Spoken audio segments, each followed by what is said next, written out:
बालाजी, सबकी विपदा को मिटाने वाले बालाजी, जो जिस मनोकामना को लेकर इनकी चरण शरण में आता है, बालाजी उसकी उसी मनोकामना को पूर्ण करते हैं।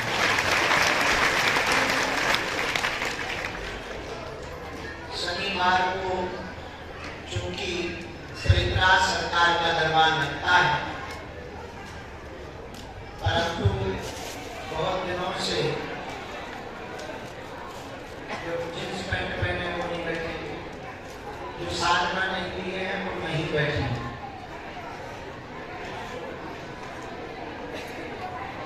तो जो सन्यासी बाबा की साधना लिए हुए हैं, हमें गुरु जी ने बहुत दिनों से कहा कि एक बार सबको मिल लो ताकि सबकी साधना की दृढ़ता और प्रबल हो सके। अभी हम लगातार 1 महीने से साधना के ही क्रम में हैं और आज सायंकाल से 8 तारीख तक वयोवृद्ध साधना में रहेंगे। मतलब दूध पी करके हनुमान जी और सन्यासी बाबा की साधना को 5 दिनों तक करेंगे। तो मन में तो था कि हम मेरे परिक्रम नहीं कर पा रहा था, व्यस्तता बहुत थी, यहाँ वहाँ खूब आना जाना लगा हुआ था, पर आज की कृपा सन्यासी बाबा ने ही दी, आज की प्रेरणा, और हम आप सब शनिवार के पावन पर्व पर सभी सन्यासी बाबा के साधक एकत्रित होकर के यहाँ बैठे हुए हैं। जो बाहर बाबूसुल्तान के भगत बैठे हैं, उन्हें हम कह रहे हैं सायंकाल के बाद दिव्य दरबार लगाया जाएगा। पृथ्वीराज सरकार का दरबार भी लगेगा, आप चिंता ना करें। पहले जो सन्यासी बाबा के साधक आए हैं, उन सभी साधकों के साथ आज की चर्चा को हम प्रारंभ करें। आप भाग्यशाली हो, आपको सन्यासी बाबा ने चुना।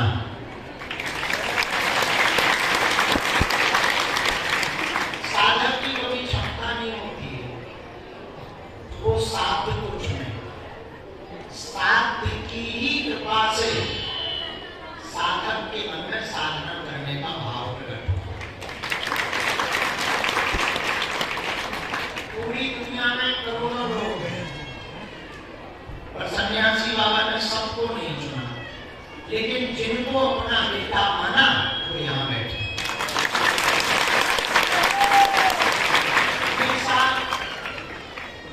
साधना में अपने आराध्य से कोई ना कोई संबंध जोड़ना है।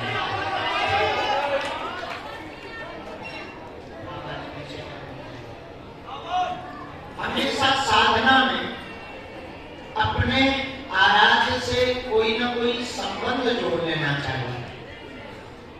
पिता का, भाई का, गुरु का, दादा का, परदादा का या भगवान, उससे साधना में मन और ज्यादा लगता है। इसीलिए फिर मन लगता है अब तो हम सन्यासी बाबा की पूजा तो कर ही रहे, साथ में ये हमारे बाप हैं तो अपने बाप की भी पूजा।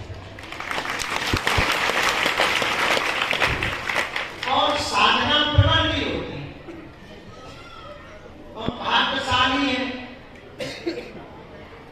पिछले 2 वर्षों में सन्यासी बाबा की प्रेरणा से आपको वो बीज मंत्र, वो सागर मंत्र, सागर मंत्र का बड़ा महत्व है। रावण ने भी सागर मंत्र के बल पर अनेक सिद्धियों को प्राप्त किया, और ऐसी सिद्धियां जो अमिट मिट नहीं सकती। हाँ, अगर आप दुरुपयोग करोगे तो कोई भी मंत्र, कोई भी शक्ति टिकेगी। अगर आप सदुपयोग करोगे तो कितनी भी कम मिली हो, दिनों दिन बढ़ती जाएगी। समय लगता है, यूं कह सकते हैं कि जरूरी नहीं आपको 1-2 साल हो गए तो कोई झलक दिखे। हमें तो लगभग 11 साल 12 साल हो गए तब झलक दिखी, और अभी भी जब समय मिलता, नवरात्रि आती तो मौन साधना कर लेते हैं। अभी हमें 1 महीना की आज्ञा लगी, ये 1 महीना की साधना कर रहे हैं। जब भी समय मिलता, 2 दिन की, 3 दिन की, 5 दिन की, जैसी आज्ञा लगती कर लेते हैं। और उनकी कृपा से जब भी साधना करके निकलते हैं तब ऐसे लगने लगता है जैसे पूरे ब्रह्मांड की शक्ति हमारे अंदर समाई। हाँ, जब तक साधना करते तब तक जरूर ऐसा लगता है जैसे बेलन चल रही, और उसके बाद जो ऊर्जा प्राप्त की जाती है वो बड़ी अद्भुत होती है। उसको पर खर्च बहुत सावधान पूर्वक करना पड़ता है। तो जितने भी सन्यासी बाबा के साधक आज की साधना में, इस आज के दिवस में आए हैं, आप भाग्यशाली हो कि आपको भगवान सन्यासी बाबा ने चुना और आप उनकी साधना कर पा रहे हैं। ये तो आप पक्का मानो कि कुछ बड़ा आपके जीवन में होना, तभी तो तुमको इतनी बड़ी शक्ति ने चुना।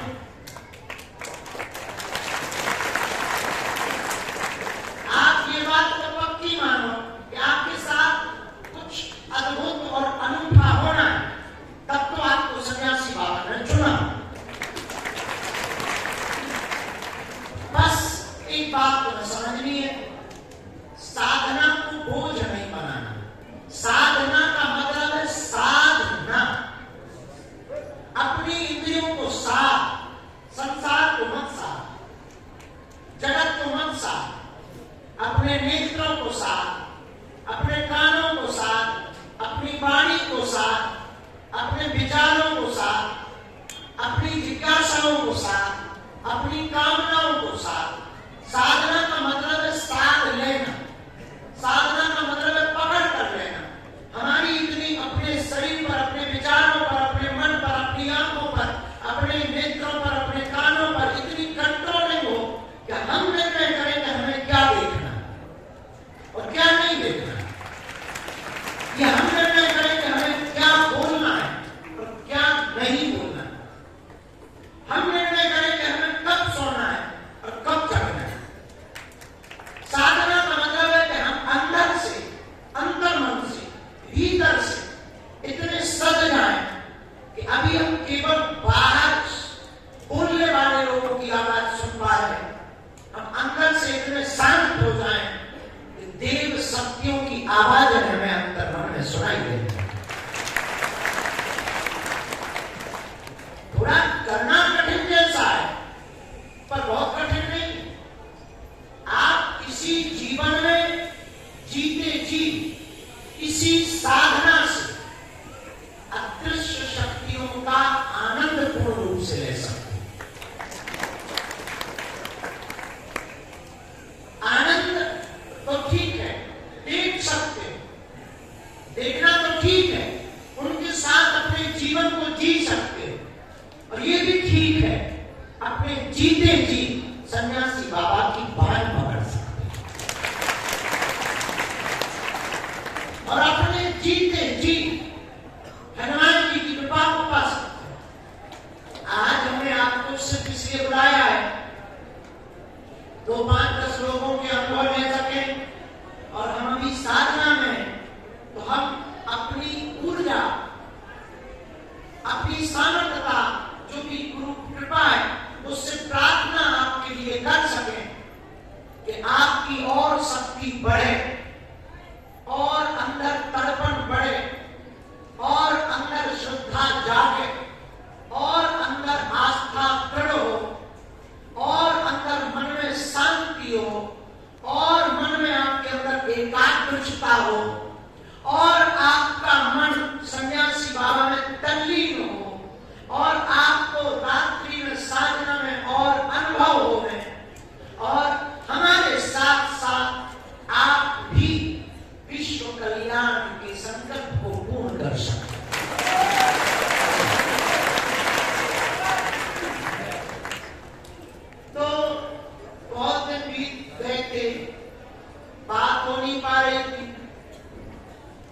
ऐसे अलग अलग बात करने में तो 2-4 साल गुजर सकते हैं। तो हमने सोचा कि बीच बीच में एक सम्मेलन रख लिया करेंगे और आपके लिए उस सम्मेलन में प्रार्थना कर लिया करेंगे अपने सन्यासी बाबा। प्रार्थना में बल तो होता है। आप अगर पूछो कि इतने दिन हो गए, 2 साल हो गए, 3 साल हो गए, 1 साल हो गए, कुछ अनुभव नहीं दिखाई पड़ रहा है, एक बात समझने जैसी है। रामकृष्ण परमहंस के पास एक व्यक्ति गया और उसने कहा कि हमें भगवान को देखना है, क्या संभव है? उन्होंने कहा बिल्कुल संभव है, वो तुम एक काम करो, कल आ जाओ। आदमी बड़ा चौंका, ये तो ऐसे बुला रहा है जैसे शक्कर की गोली अगर पकड़ा देनी जैसी। आदमी ने सोचा आने में क्या दिक्कत है, कल आ जाएंगे। वो आदमी कल गया, बोले हमने आपसे प्रार्थना की थी कि मुझे भगवान को प्राप्त करना है, आपने कहा था कल आना, और भगवान की कृपा से मैं आज आ गया हूँ और मैं व्रत भी हूँ और मैंने सुबह से समय पे नहा धो लिया था। अब कृपा करो कि मैं भगवान को कैसे पा पाऊं, आप हमें आज्ञा दो। तो स्वामी रामकृष्ण परमहंस ने कहा कि अभी तो मैं नदी जा रहा हूँ, तुम भी मेरे साथ चलो। बोले चलो। इसे लगा कि कोई क्रिया करेंगे, कोई उपाय बताएंगे, कोई नदी के किनारे जब तक बताएंगे, बेचारा सीधा साधा आदमी रहा होगा हमारे जैसा। चला गया नदी में। रामकृष्ण परमहंस जी प्रवेश करते हैं और कहते हैं कि तुम भी अंदर आओ। सीधा साधा आदमी बेचारा अंदर चला गया। तो बोले हम आपको फिर बता दें, हमें नहाने आने से कोई ज्यादा मतलब है नहीं, हम नहा के आए हैं। हमने आपसे कल कहा था कि हमें भगवान को प्राप्त करना है, आप कोई उपाय बताओ। तो आपने कहा था कल आना, मैं आज आ गया हूँ, अब बताओ मैं भगवान को कैसे पा सकता हूँ। तो परमहंस जी बोले पगला, थोड़ा डुबकी तो लगा ले। अब जब तू अंदर आ ही गया तो डुबकी भी तो लगा ले, फिर बात करते हैं। तो बेचारा सीधा साधा आदमी हमारे जैसा, उसने नाक पकड़ी, डुबकी लगाई। तो जैसे ही डुबकी लगाई तो रामकृष्ण परमहंस जी ऊपर से बैठे। अब विचार करो, पानी में कोई नाक पकड़ के अंदर गया हो और फिर ऊपर से कोई बैठ जाए, उसकी क्या दुर्दशा होगी। आधा मिनट हुआ कि वो मछली जैसा फड़फड़ाए लगे रामकृष्ण परमहंस के चांटा। बोले हो गए। वो ऊपर हाथ कर करके जहां कभी पीठ में लगे, कभी पेट में मारे, कभी पैरों में मारे और कभी उंगलियों को नोचे। यार बड़ा पागल आदमी। जब रामकृष्ण परमहंस जी को लगा कि ये दवा की जाए तो उठ गए। उठे तो वो आदमी फुरफुरा के बाहर आया। बोले हमने पहले सुना था तुम पागल हो, आज कन्फर्म हो गए, तुम सच में पागल हो। परमहंस जी बोले पहले सुन तो ले, तो बाद में प्रमाण पत्र मुझे देना, पहले तू अपना उत्तर तो सुन। बोले बोलो। बोले तुमने कल पूछा था कि क्या भगवान को पाया जा सकता है, प्राप्त किया जा सकता है? मेरा उत्तर है हाँ। तो पूछ कैसे? तो बोले कैसे? बोले जिस प्रकार तुम पानी में सांस लेने के लिए तड़प रहा था, ऐसी ही तड़पन जब भगवान को पाने के लिए प्रकट हो जाए तब तो भगवान को प्राप्त कर सकते। इतना सस्ता है भगवान को पा लेने में और इतना महंगा है तड़पन को प्रकट कर देने में। तो आप पूछो कि सन्यासी बाबा का अनुभव कब होगा, हम तुमसे ये तो कह नहीं सकते कि काला, ये भी नहीं कह सकते कि नदी में आप डुबकी लगाने की तो बात बोल नहीं सकते, क्योंकि कहानी तो ऑलरेडी सुन चुके हो, तो ये तुम करने वाले तो हो ही नहीं। ये भी पक्का फाइनल ही है। इतना तो नहीं हम कह सकते तुम कराना, इतना भी नहीं कह सकते तुम डुबकी लगाओ, इतना भी नहीं कह सकते। हाँ इतना कह सकते कि जैसे बुआ में भी तड़पा था, वैसे थोड़ा अगर तुम सन्यासी बाबा के लिए तड़पने लगोगे तो पाने में जरा दूर नहीं है। वो पाने जैसे ही हैं और उन्होंने तुम्हें चुना है तो तुमसे कुछ बड़ा करवाएं। और हमारा उद्देश्य है कि तुम जहां हो, जिस गांव में रहते हो, अगर सन्यासी बाबा की साधना तुम्हें मिली है, तुम चाहते तुम तुम वहीं से अपनी साधना के बल पर अपना भला करो, फिर अपने घर का भला करो, फिर अपने गांव का भला करो, फिर अपने देश का भला करो। लेकिन उसके पहले खबरदार, पहले खुद का भला करो। अब ऐसा ना हो कि तुम खुद बिगड़े धरे हो, पड़ोसी को भभूति बांट रहे। ये तो उल्लू बना की बात है होगी। एक दीवारों पे हमने लिखा पढ़ा है, पता नहीं तुमने पढ़ा कि नहीं।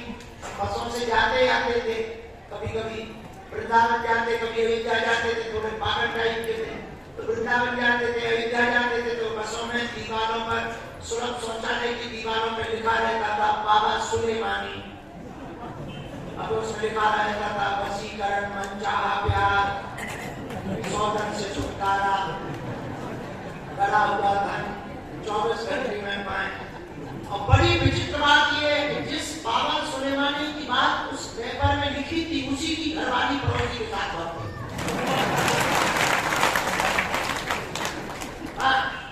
जो ये करता था सौगंध से छुटकारा, वशीकरण, उसी की बात थी। तो ये उदाहरण हम आपको इसलिए देना चाह रहे हैं कि पहले आप खुद का भला करना, फिर घर का भला करना, फिर पड़ोसी का भला करना, फिर गांव का भला करना, फिर देश का भला करना। और भला का मतलब ये नहीं है कि तुम्हें कान में कोई आवाज सुनाई देगी ना, ये भी नहीं है कि तुम्हें कोई दिखाई देगा ना। हाँ, ज्यादा तुम जब जुड़ जाओगे, बहुत ज्यादा तुम प्रेम में पड़ जाओगे, सपने बार बार उनके दिखाई पड़ते हैं। जब भी नाम आएगा थोड़ी मस्ती आने लगी, थोड़ी खुमारी।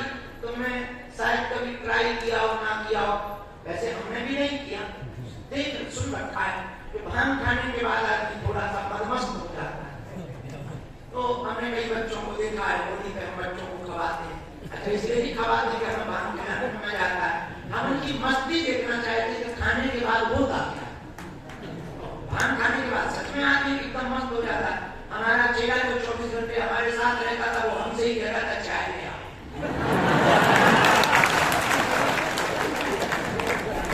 जब पता करवाया तो पता लगा कि ये जो है भांग खा चुका है। तो पर हमने उसको कुछ बोला तो हमने चाय दी, तो कहता है पानी जी है क्या। उसको क्या बोले, हम लोग खड़ा हुए हैं, खड़ा हमने क्या किया है, नहीं है चाय के बदले पानी नहीं के बदले खराब ले। बाद में थोड़ा हौस में रहा होगा, तो उसे हौस आया कि जिससे मांग रहे हैं वो कोई और है, दुकानदार तो है नहीं है। तो बाद में हमें जब खबर लगी तो पता लगा कि ये भामा खा के आया है। तो हमने कहा क्या गजब की मस्ती है, रहा होगा गुरु अपने लिए, पर उसने गुरु से ही चाय मंगवा। मस्ती तो खैर ऐसी होती है। तो जब भी आप सन्यासी बाबा से बहुत जुड़ जाएंगे, थोड़ा मस्ती चढ़ेगी। मस्ती का मतलब नशा नहीं, मस्ती का मतलब बेहोश भी नहीं, होश में भी रहोगे, बेहोश भी नहीं रहोगे, बीच की जो स्थिति है वैसे मजे में रहोगे। हर चीज तुम्हें मजा देने लगेगी, हर चीज में तुम अपने आप हंसने लगोगे, हर चीज में तुम अपने आप मुस्कुराओगे, और कोई भी बात होगी तो अंदर से अपने आप दौड़ खड़े होंगे तुम्हारे, और तुम्हें कॉन्फिडेंस आएगा, तुम्हें प्रबल वेग आएगा, तो तुम बड़े दावे के साथ कह पाओगे कि ठीक है रहने दो, हमें अपने गुरु पर भरोसा है, हो जाएगा।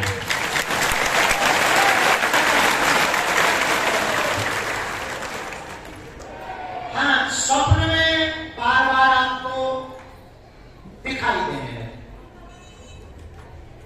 जब आपकी साधना और प्रबल होगी, तब आपको रात में कभी कभी बंदर नोचने जैसे निशान बने, तब डरना नहीं है, उनका कोई साइड इफेक्ट होने जाए ऐसा है नहीं।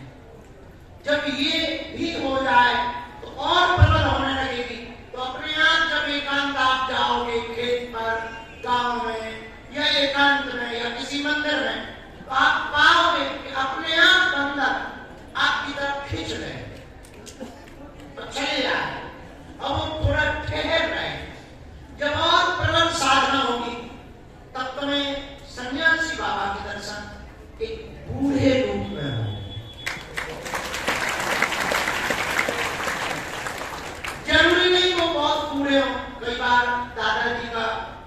तुमने देखा ही है, बताने जैसा नहीं है, उनके जैसा दिखाई देगा। और कई बार बढ़िया सफेद साफा बांधे या कुछ भी ना बांधे, एकदम गोरा चिट्टा मुख, गोल मुख और बड़ी मोटी मोटी खड़ाऊ और एक भगवान कलर का अंगोछा पहने हुए और बड़ा लंबा सा चमुंडा खटपटाते हुए कभी कभी बाहर से जाते हुए दिखाई पड़ेंगे। जब ऐसा अनुभव होने लगे तो समझना तुम उस चेतना को प्राप्त करने पहुंच रहे हो जिस चेतना की तुमने साधना पाई। एक बात बहुत समझने जैसी है, साधना में ज्यों ज्यों आप डूबने लगेंगे तब आपको अर्जी लगाने की जरूरत नहीं पड़ेगी। घर बैठे जो जो प्रार्थना करेंगे अपने आप काम सफल होने लगेगा। जो किसी का मन करे तो किसी का लिया करो, क्योंकि गुरु स्थान तुम्हारा यही है। लेकिन आप ज्यों ज्यों पेशी बढ़ाएंगे और ज्यों ज्यों आप साधना में डूबेंगे त्यों त्यों आप एक बात तो पक्की पाएंगे, वो ये पाएंगे कि आपके काम रुकेंगे, आपके दुश्मन भी अपने आप मित्र बनने लगे, आप राह चलते हुए भी सबको प्रिय लगने लगोगे, अपने आप आपकी तरफ लोगों का प्रेम उमड़ने लगेगा। तब आप समझना कि आप सिद्धि के नजदीक पहुंच रहे। बस खबर ये रखना कि उसका दुरुपयोग नहीं करना है। पुरुष को स्त्री चरण में नहीं पड़ना है, स्त्रियों को पुरुष चरण में, पुरुषों के आकर्षण में नहीं फंसना है, और व्यभिचार तो बिल्कुल भी नहीं सोचना ही नहीं चाहिए। और धन की बहुत अपेक्षा साधना से संबंधित नहीं करनी।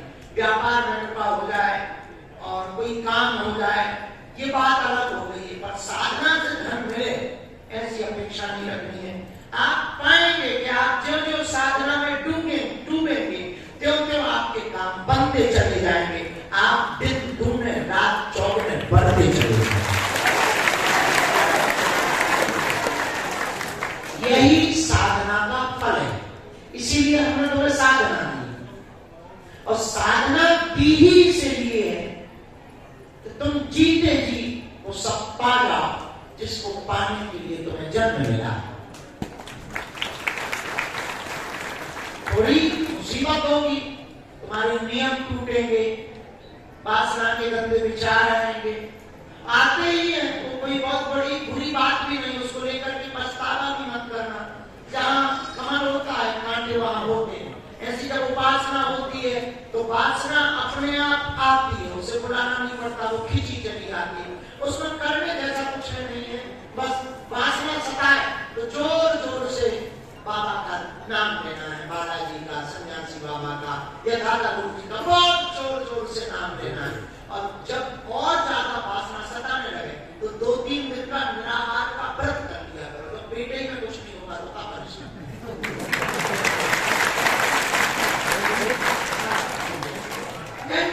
फिर साधना में और मन लगेगा और ज्यादा। एक उपवास की जो पद्धति है, व्रत की जो पद्धति है, ये बहुत लॉजिक के साथ होना है, कोई अनलॉजिक नहीं है इसके।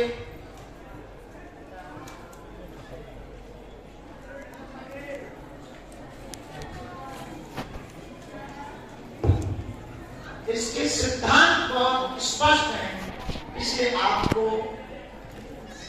आज हमने बुलाया ही इसलिए कि अभी 1 महीने से हमारी जो साधना चल रही थी तो हम तुम लोगों से आशीर्वाद भी पाले और तुमसे ऊर्जा भी पाले, और हम जो साधना कर रहे हैं, जिस हित के लिए कर रहे हैं, वो काम भी सफल हो जाए और भगवान की कृपा से हमारी भी ये साधना सफल हो जाए और तुम्हारी भी हो जाए। इस सफर में हम तुम गुरु चेला नहीं है, दोनों गुरु भाई, क्योंकि जिस गुरु के तुम चेला हो उसी के हम दीक्षा दी है तो गुरु है। तो हाँ, इतना ये है कि हम थोड़ा बड़े गुरु भाई हैं, तो थोड़ा छोटे जूनियर सीनियर का खेल है। हम थोड़ा बाद में आ गए, नहीं तो थोड़ा बाद में आए, हम थोड़ा पहले आ गए, तो जूनियर सीनियर का खेल है। बाकी अट्टे चट्टे बट्टे ही खाली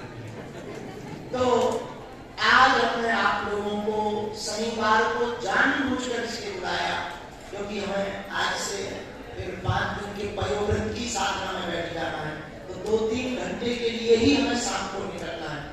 बाकी रात को 2-4-5 घंटे के लिए, जितने घंटे के लिए आज्ञा दे देंगे, बाकी पर एकदम अंदर बैठ करके जब भी हमें करना है।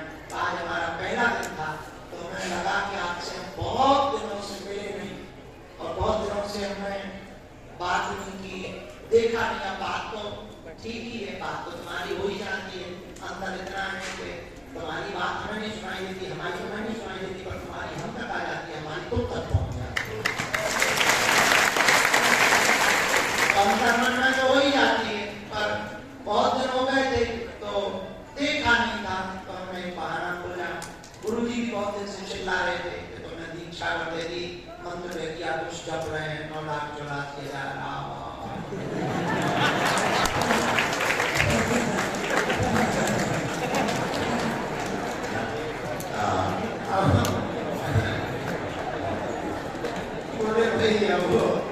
कह तो दिया था, उनको ही बोला। हमने सोचा वो तो जा ही नहीं रहे, हमें ही आ रहा है, हमें दिख रहा है। इसलिए बहुत दिन हो गए थे, इसी चक्कर में तुमको बहुत दिन से तुम बुला भी रहे थे। तो बिना देरी किए हमने कहा कि चलो बाहर गया।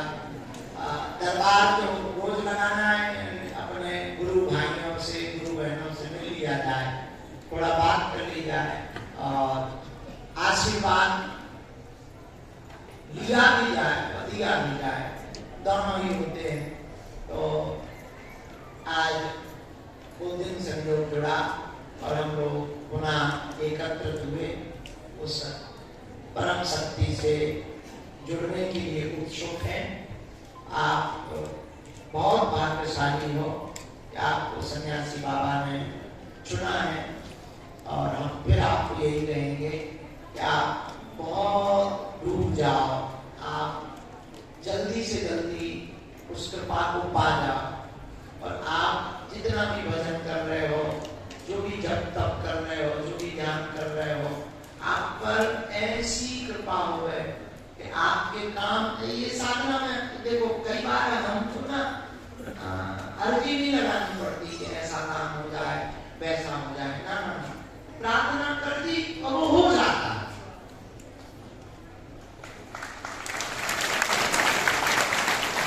क्योंकि अब हम उनकी गोद में बैठ गए हैं, अब हम उनकी छाया में बैठ गए हैं। तो जैसे छोटे बच्चे को देखा होगा, जो बहुत छोटा बच्चा होता है, बहुत धीर हो, तो छोटा बच्चा माँ का ध्यान नहीं रख पाता, क्योंकि उसे ये ध्यान नहीं, माँ ही बच्चे का ध्यान करती है कि बच्चा का। वैसे ही साधक अपने गुरु के प्रति छोटा बच्चा बन गया, तो फिर बच्चे को ध्यान नहीं करना पड़ता, गुरु को ध्यान करना पड़ता है हमारा बच्चा। इसकी साधना कैसी है, इसके कोई काम ना रुके, हमारे बच्चे की बेइज्जती ना हो गए, आप सफल हो जाओ। हाँ, बिना रोए माँ भी दूध नहीं मिला, जब तक बच्चा खेलता रहता है, माँ भी काम धाम में मस्त रहती है, कभी पूरी बना रही है, कभी बर्तन साफ कर रही है, कभी झाड़ू लगा रही है। जब बच्चा भयंकर रोने लगे तो 1000 काम छोड़ के माँ गोद में लेकर के आंचल में छिपाकर स्तनपान कराने लगती है, दूध पिलाने लगती है। वैसे ही साधक जब उस आराध्य के लिए रोता है, उसके लिए बहुत गिड़गिड़ाता है, उसको पाने के लिए बहुत डूबता है, बहुत ज्यादा प्रार्थना करता है, बहुत ज्यादा अर्चन करता, हवन करता, निवेदन करता, तो फिर वो रुक नहीं पाता है, वो भी 1000 काम छोड़ करके अपने भगत को, अपने शिष्य को, अपने साधक को गले लगाने के लिए प्रकट हो जाता है। तो आज आप लोगों को बस यही बात बताने के लिए हमने बुलाया है, और हमें भरोसा है कि आप बहुत अच्छे से साधना कर रहे होंगे, करनी ही चाहिए, जो नहीं कर रहे और दृढ़ता के साथ रुक करके लग जाओ और उसी साधना के बल पर ही आप समझो अपना भी भला और आपके आसपास जो भी संपर्क में आएगा उसका भी भला होना है, उसका भी भला होना ही होना है, उसे कोई रोक नहीं सकता है। बहुत प्रेम पूर्वक आप अपनी साधना को और बढ़ाएं और उस पर भरोसा रखें, बस भरोसा रखें। ये मत सोचो आप कि 2 साल हो गए, 1 साल हो गए, हमें तो कुछ दिखाई नहीं पड़ रहा है, हमें तो कुछ समझ ही नहीं आ रहा है, हम मंत्र ठीक कर रहे हैं कि नहीं कर रहे हैं, हम पूजा ठीक कर रहे हैं कि नहीं कर रहे हैं, पहले वाचा बोलनी है कि पहले मंत्र बोलना है, बाद में भी वाचा बोलनी है कि नहीं बोलनी है। देखो जो नियम तुम्हें याद हो गए तो हो गए, बाकी हम दोबारा तो बताने वाले नहीं, और बता भी दे तो वाचा पहले बोलनी है, फिर मंत्र करना है, फिर वाचा बोलनी है।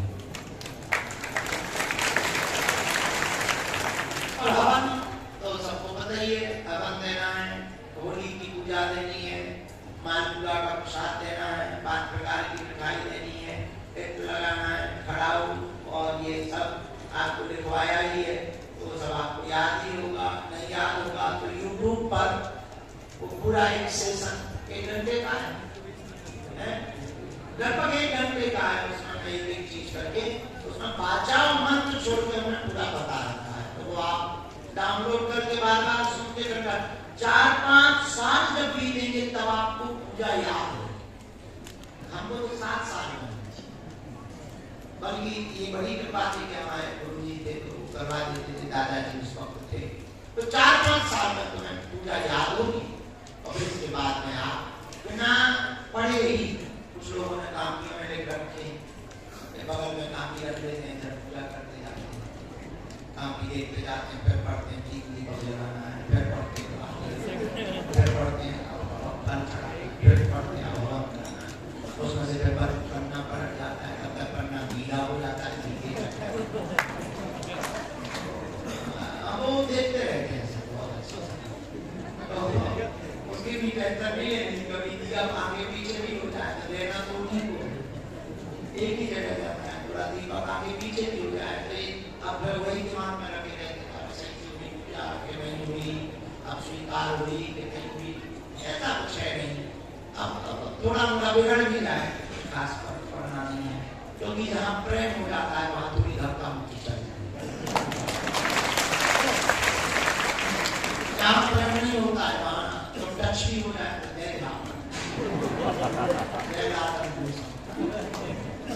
जहाँ जुड़ जाए, प्रेम हो जाए तो अपना समझ जाए और बता तो धक्का मुक्की चल जाती है। ऐसे ही अगर तुम्हारा सन्यासी बाबा से अगर प्रेम हो गया तो थोड़ी थोड़ी धक्का मुक्की चली, हाँ नहीं हुआ है तो फिर वो किताब रोज पढ़ना, वो पूजा के समय तो किताब रखनी चाहिए, हम भी रखते हैं, ऐसा नहीं है, किताब तो रखनी चाहिए ताकि कोई चोरी ऐसा ना हो कि सामान ले जाकर भूल जाए, तो पुस्तक तो रखनी चाहिए। तो नियम में बहुत ज्यादा टेंशन ना लो, वीडियो डलाए उसको समझो, पढ़ो, जब कि वाचा पहले फिर मंत्र जा फिर वाचा, ऐसे बोला है। और हाँ तुम लोग क्या कर रहे थे बीच में 9,84,000 है, तो तुम्हारा कंफ्यूजन 9,84,000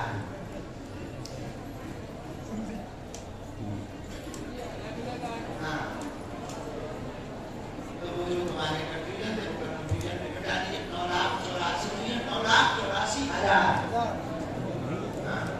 कुछ लोगों ने 9,84,000 लिख दिए, 9,84,000 सिद्ध। अब समझ जाओगे पूरा बोलना नहीं है, क्योंकि माइक बाहर नहीं चल रहा है, तो 9,84,000